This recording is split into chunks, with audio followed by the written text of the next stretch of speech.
Good afternoon. We're on for today's webinar, which is entitled, Can I Use My Current Salon Spa Products on People with Cancer? Thank you very much for joining us. I hope that you have managed to also be present on the webinars that have been completed already this week. And you can find them on our YouTube channel. There's lots of interesting information in there. So hopefully today I will give you some guidelines on what to look for when you're working with products that can be used on people going for cancer treatment. And let's just clarify again, cancer treatment is a very broad term. Some people might have surgery alone, therefore the actual change to their product choices might not be any at all, maybe very minimal.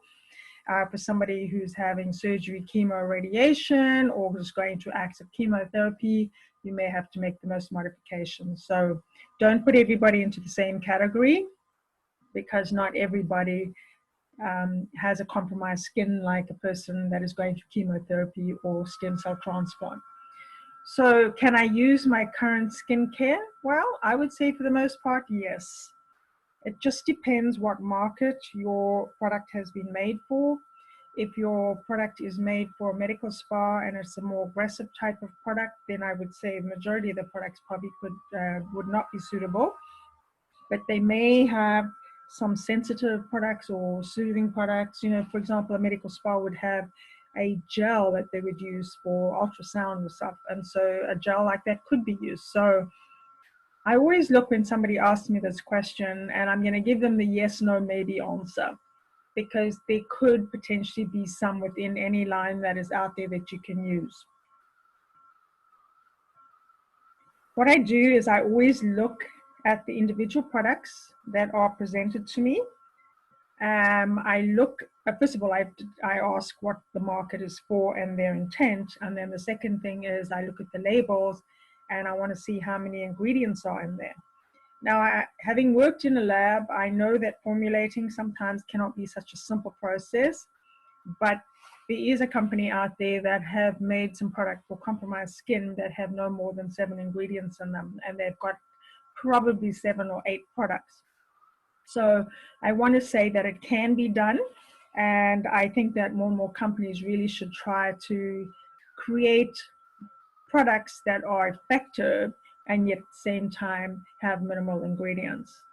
Because the more ingredients you have in a formula, and if somebody reacts to it, the more opportunities or the less opportunities there are to actually figure out what is causing the reaction. I also look for products that are fragrance-free. And I know it's not the easiest thing, and it's been a struggle for us right from the beginning to really encourage people to use fragrance-free products. But the market is slowly shifting, and there are more and more fragrance-free facilities. Here in Canada, we certainly have a lot of fragrance-free facilities, and so it is a requirement to have for everybody to be fragrance-free and to use fragrance-free products. And I'll talk about that later in this webinar. Another thing I look at the products is like how active are they? What is the intent again? Are they to exfoliate the skin? Are they to stimulate? L-ascorbic acid, fantastic collagen synthesis type ingredient, also an antioxidant, but it can be quite active on the skin, and some people can react to L-ascorbic acid, whereas others get a better outcome from magnesium ascorbophosphate. So we have to look at a combination of things here. I also do like to look at whether something is in a cream base, a gel base, kind of like a liquid serum type base too, because sometimes I find that when you put active ingredients into a cream base or a gel base, then it's not as irritating to the skin. But again, let's check the pH. If you have an existing line that you work with and you're not sure if any of the products are suitable, do they have a sensitive range within the group of products? That would be my first go-to. And then I would look at the ingredients and all the other things there as well. So just check into it. But I want to just mention to you that years ago we were doing a training and we had a survivor that had a stem cell transplant a year before. And we ended up doing a facial on her using a sensitive lotion cleanser from quite a well-known line out there, and she reacted horribly to the cleanser. So we removed it, and we landed up actually using a peppermint hydrosol after we removed the cleanser, because we needed to stop the irritation to the skin. And that peppermint hydrosol had sort of an anesthetic effect within 1 to 2 minutes and stopped the irritation. And then the question was, well, what do we use after we have finished with the hydrosol and the skin is soothed? And we were very fortunate to have some Hale and Hush products there. I can't remember if we had the Relief Bio Powder, but I know we for sure had the Hush Hydrate Mask. And so we cut the facial short and used the Hush Hydrate Mask, and the outcome was a very positive one in the end. So what I'm also recommending is, when you start to deal with people with health challenges, and honestly, I'm not pushing cancer all the time, estheticians need to really recognize that chemotherapy is administered for many other diseases out there. So we really should be paying attention to people with lupus and scleroderma and rheumatoid arthritis and even diabetes and gluten intolerance. We need to really find a group of products that we are very comfortable with, that can accommodate a service that we provide, and some home care product without causing reactions to the skin. They might not be very active products, and people may not see like, oh, well, I'm going to have a wonderful glow the following day. The whole idea is to really soothe and hydrate and protect their skin. There is a time that one can get into adding into these steps of rejuvenating and exfoliating and stuff like that, but that must be done when somebody's finished chemo.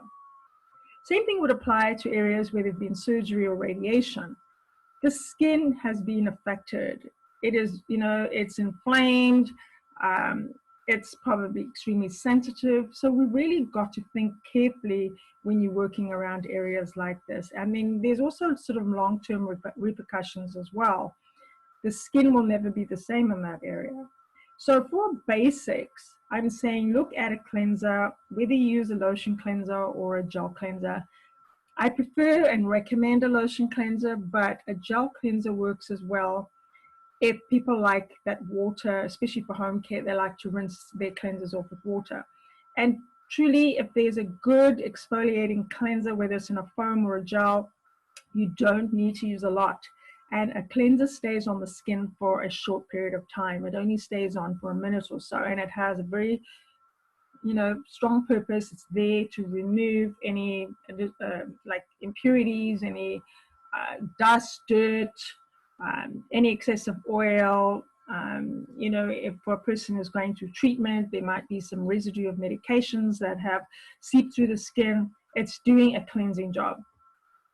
Now, there are some people that have a very dry skin, and with their dry skin, they have cells that need to be exfoliated because it's flaking.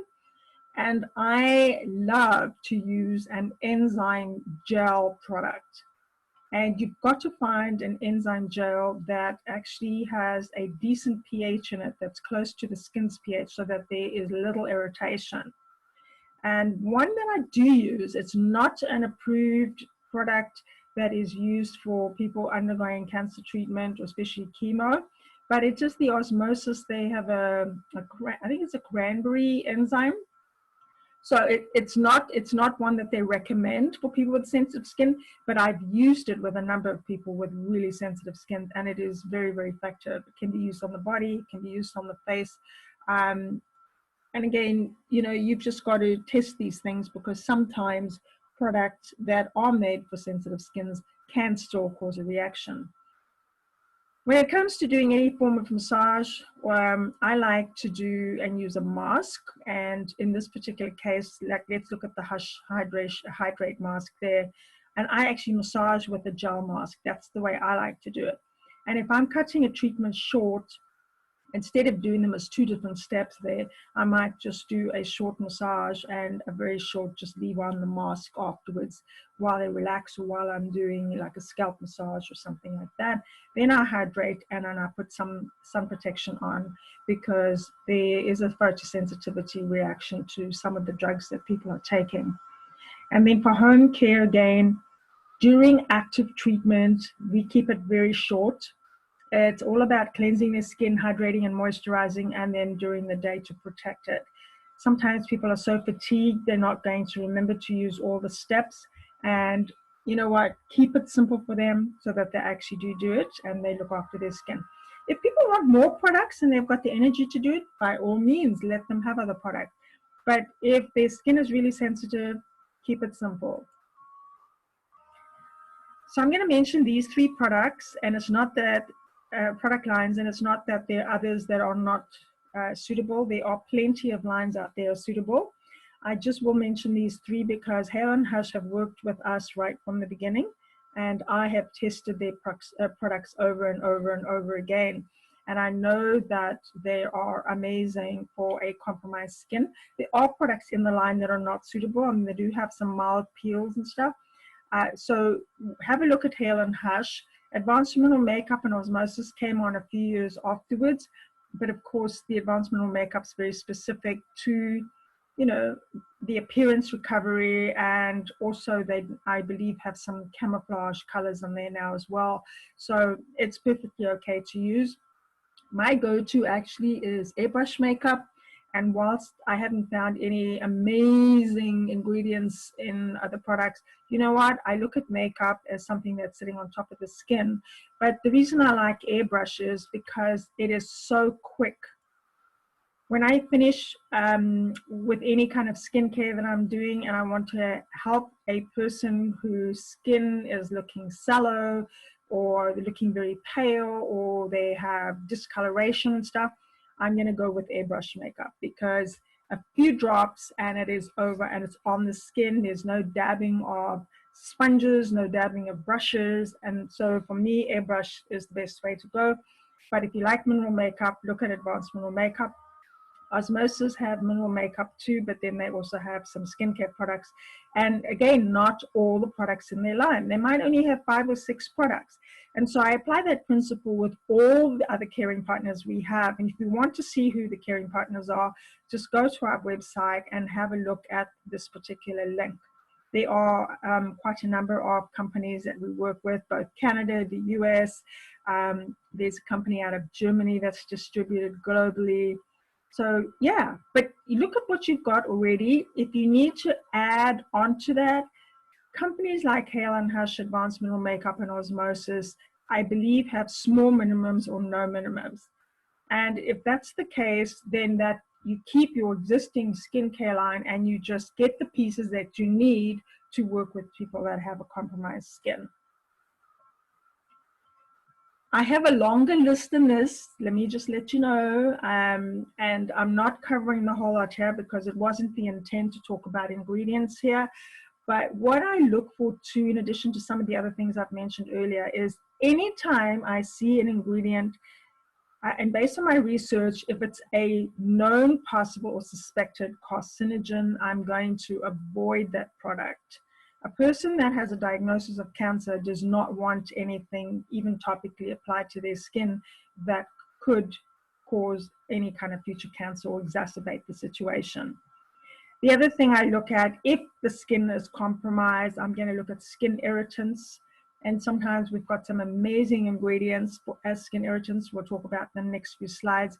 And we also don't want to use ingredients that can cause an allergic reaction to the skin. The next group I talk about here is endocrine disruptors. And this is simply because there are hormone dependent or hormone sensitive cancers out there. Like you've got breast cancer, which is dependent on estrogen, and the type of estrogen is estradiol.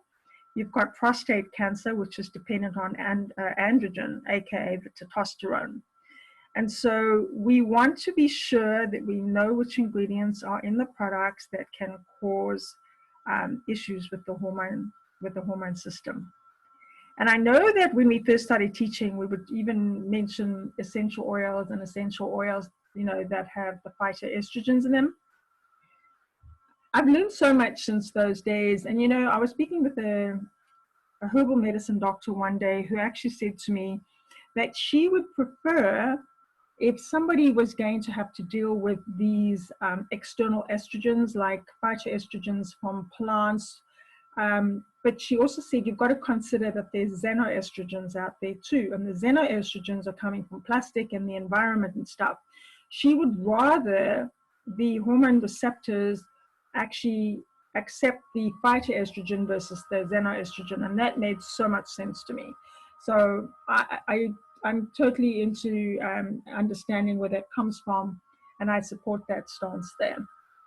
But the person that has a hormone-dependent cancer is really sometimes quite nervous, and I've had numerous situations where they have actually asked, what products are you using me, and can I look at the list of ingredients in there, because I want to make sure that there's nothing in there that has got soy. Soy is the big one that keeps coming out. So, and you know what, that's where we've got to have some integrity as well. I remember a journalist writing about this one time, and she had the hormone-dependent cancer, and she went to a spa, had a treatment, and she asked the esthetician to please check and make sure that there was no estrogen type ingredients in there.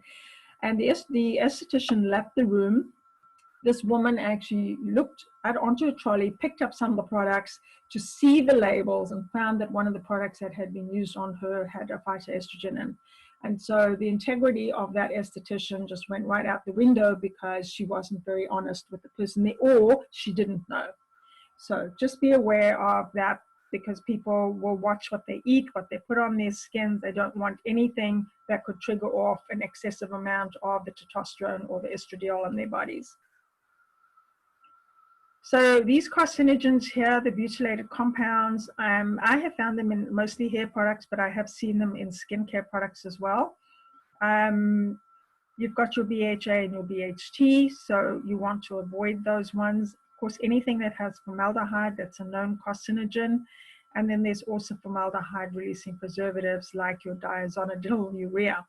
And this preservative is quite common, so just check it out. It's more crucial if your diazonidyl urea is in the same formula with the DEA and TEA, which is diethylamine and triethylamine, because if they're in the same formula, they create a chemical reaction called nitrosamines, and nitrosamines are carcinogenic.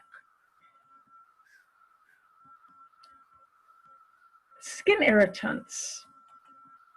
I always bring this up, and it's because I have constant discussions with people in radiation clinics. They're telling the cancer survivors, don't use product with alcohol. And I think this is so grossly unfair to alcohol, because as you can see here, we've got isopropyl alcohol or denatured alcohol or SD alcohol. Alcohol can strip the lipids out of the skin, can be used as a disinfectant. Yes, it is irritating and it is drying. But then you have a whole different group of alcohols. On the right-hand side here, you've got this black plate. And this is what your sterol, cetyl, and ceteryl alcohol look like. They are waxy and they are emollients for the skin. So when somebody starts to go on the little bandwagon of alcohol, please educate them on fatty alcohols, and fatty alcohols are actually beneficial to the skin. And we'll talk about skin irritants as being alpha hydroxys. And what is so interesting about this is, you know what, you've always got to assess the condition that you're working with here, because yes, typically alpha hydroxys are irritating to the skin. But then you've got something like lactic acid, which is doing a job of exfoliating, but it's also moisturizing the skin. So if somebody has that dry skin and their skin is flaking, your lactic acid is a good choice. Right now, there's lots of studies going on with the hand-foot syndrome, and they are trying a combination of salicylic acid with urea. Again, a bit of exfoliation, but there's a bit of moisturizing with the two. So let's not just rule these out completely. Again, look at your pHs, look at the bases that they're in as well. And things that cause allergic reactions on the skin would be your coal tar dyes. And what's fascinating about the coal tar dyes, any dyes, for that matter, uh, and especially used in the hair. When I hear somebody tell me that their dermatologist has said, oh, you know what, you can actually use any hair color when you're going through chemo, for example. And I sit and I go like, well, okay, yeah, you can use any hair color, but what about the hydrogen peroxide that you have in there? Because two things with hydrogen peroxide, they irritate the skin and they have a very strong smell. So can the person actually handle this? You know, and then sometimes people swing over to henna. Well, you can use henna. Henna doesn't use hydrogen peroxide, and it doesn't irritate the skin, but just make sure that the henna is a decent product and it doesn't have any heavy metals and stuff in it. Then we look at hydroquinone, and I have some pictures here that I want you to share with you, because whilst I don't recommend hydroquinone, it is still one of the most effective ingredients out there for people that want to try and reduce any hyperpigmentation. And whilst it's a prescription-based product, mostly, especially the 4%, 2% I believe is still available over the counter to us. But the pictures that you see here is somebody who has developed the GVHD, graft versus host disease. And years ago, I had a lady, she was a young gal in her 30s, she was a lawyer. She was pregnant with her second child, and just through a routine blood test, they found that she had leukemia. So it's a bit of a sad story because she had to abort her child. She was 6 months pregnant, she had to abort the baby just so that she could start with her treatment for leukemia. And so when somebody has a blood cancer like leukemia or multiple myeloma, or they have a lymphatic cancer like lymphoma, sometimes a person has to go through stem cell transplant. So there's chemotherapy and radiation that's done, and then they'll do an actual infusion of their own blood or a donor's blood. And in the situation of an allogeneic transplant, which means the donor's blood, so they'll check on a donor registry, they'll find somebody who has the same blood type, and they will infuse the donor cells into the survivor. And what happens with the survivor is the immune system kicks up a fuss and says, I don't recognize these cells, and actually then causes this reaction that they call graft versus host disease. And it affects the skin. It creates this type of a skin rash.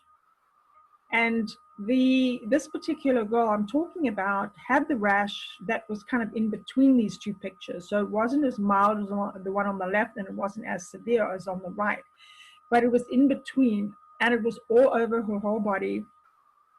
And she, being in the legal field, didn't want people to look at her as being a sick person, and she was trying to get or even out that discoloration in her skin, because it, as you can see on the picture on the right, it almost looks like a combination of hyper and hypopigmentation. And so the dermatologist put her on hydroquinone 4% and retin-A. So while this is already an extremely sensitive reaction on the skin, to go and apply hydroquinone 4% and retin-A made it even more sensitive. So it kind of did scare sometimes the estheticians when they were working on her, because the minute you just touched her skin, she went bright red. So we want to remember that there is a role for it. If the dermatologist is going to prescribe it and the cancer survivor is willing to go with it, okay. But it's not something that I would have advocated. But in this particular case, I understand why this was done. When it comes to endocrine disruptors, so interesting. Poor old parabens just get beaten up year after year after year after a study was done in the 90s by Dobre. And supposedly there was parabens found in breast tissue. And if I remember correctly, I'm not quite sure whether clinically or categorically said that the parabens cause breast cancer. It's just that they found the parabens in the breast tissue. And so parabens have had a really bad rap over the years. I honestly don't have a problem with parabens. Parabens are usually in a product as a group, so there are about 3 or 4 of them. One could be more effective for mold, one could be more effective for bacteria. you know, that sort of stuff. They're easy to work with. And here's the thing, we're eating strawberries, we're eating blueberries, they have parabens in them, and parabens are protecting plants from mold and bacteria and fungus and stuff like that. So honestly, one must really assess that very carefully. You do not want to recommend so-called preservative-free products for people that are immune compromised. The last thing we need for somebody who's immune compromised is for them to, you know, get some mold in their system or get some bacteria into their system, viruses, that sort of stuff. So let's be really careful about pushing parabens to the side. But there are plenty of alternatives these days as well. And you'll never find one preservative in a product. You will always find 2, 3, or 4, or 5. Okay, so just be aware of parabens there. I want to talk about triclosan because triclosan is an antibacterial, but it is an endocrine disruptor. And today, with this coronavirus out there, everybody's buying these antibacterial foams and gels and whatever else on the market there. And unfortunately, the more that we keep washing our hands and the more we keep applying this, good chances are that we're getting this absorbed into our system, which is probably not a good thing. So let's keep encouraging people to use soap and hot water and to wash their hands properly. There are studies to show that hand washing and hand washing done properly is just as effective, if not better. So here we talk about the fragrance-free aspect again of this. What is the purpose of fragrance in a product? It's there to cover the smell of the raw materials. It's also there to sell the product. When something smells nice, people go, ooh, oh, I love it. Okay, I'm going to buy it because I like that smell. So that's the purpose of fragrances. Most fragrances, if not all, are synthetic. There are thousands of chemical constituents in a fragrance, and 2 of the ingredients that go into a synthetic fragrance are phthalates, which are known carcinogens. They have a role. They're a solvent and a fixative, so they keep the smell. Then your musk do the same thing. They also hold the smell to the actual product, but they are endocrine disruptors. So, you know what, we need to look for, and unfortunately we won't get the full disclosure of the ingredients in a synthetic fragrance because of a proprietary perspective. Why are we going fragrance free? We've already spoken about the person that's going through chemo that may have a sense of smell that is heightened to fragrance, and they can't handle the smell because the smell shifts. What might smell really good to us can smell absolutely awful to them. Right now with the coronavirus, and even without the coronavirus, people with respiratory issues will have a problem with synthetic fragrance. Listen, I come from a hot country where we're hot and sweaty all year round, and we were using perfumes all the time, and I still love to wear perfume, but I am absolutely more aware of the whole fragrance-free thing because I want to make sure that it doesn't aggravate things to other people around me. Now, according to the American Academy of Dermatology, fragrances, synthetic fragrances, are the one product out there that cause more skin reactions than anything, followed by preservatives. So we've also got to look at fragrances and synthetic fragrances as being a skin irritant as well. We do have a couple of posters here and a little booklet. I've just put the posters up here now, and this was created just recently because one of our graduates in California is currently going through treatment for leukemia. And she has been sitting in the chemo infusion unit, and she's finding that the nursing staff have fragrances on them. And it's not necessarily that they're putting perfumes on it, it's that they have, you know, a fragrance shampoo, or they've got a fragrance antiperspirant or body lotion or something. So it's their personal care products or whatever's in their clothing that is actually causing these people in this chemo infusion unit to actually feel quite nauseous. So we've got these things available, and we would love for more of the American and other countries, because Canada's really on top of the fragrance-free thing. And we would love for the other facilities to start promoting fragrance-free to help people with respiratory issues and people going through chemo. Every webinar we focus on one service, and I'm just going to focus on nails here right now. And what we've got on the top here is an infection, paronychia. So please remember, people that are immune compromised from chemo are quite prone to fungal and bacterial infections. What we have on the bottom left is, or the bottom left and the middle, we've got two images here. The bottom left is flaking nails that are so soft and they just peel off, and they just peel off in layers. So quite hard. I mean, you can trim them, but filing them and keeping them, you know, from catching on things is quite difficult. Then you've got the brittle nails in the middle, and brittle nails can split, and they also get very, very dry on the cuticle. So you definitely want to recommend that somebody moisturizes on a regular basis. Bottom right, we have discoloration together with Bose lines. So we've got the Bose lines, which is also on the picture at the top. So every time somebody has their infusion of chemotherapy drugs, those cells go into arrest and they are compromised. The good thing about that is it grows out. So once a person's finished with chemo, their nails are growing out, and so these little ridges will move out with that. Going back to the picture on the bottom, when somebody has discoloration like this, a lot of times they want artificial nails. And look, we don't encourage it, but if somebody wants it, they're going to get it, whether they go and buy stick-on nails from the store or whether they're going to go to a little nail salon out there and not even tell them, you know, what's going on with them. They are at risk for fungal and bacterial infections, so just let them know that. Say, you know what, by all means, go ahead and do it. But just be aware that if something changes, there's a smell, there's a color change, there's pain, whatever, that you have them removed and get them sorted out. And what we do recommend also is if somebody wants to cover that up, because it is unsightly to somebody, use the dark nail polishes. Australia like to recommend the black because they say that sometimes the UV radiation out there causes like a photosensitivity issue with people that are going through chemo. I've never quite understood how they look at that, but you know what?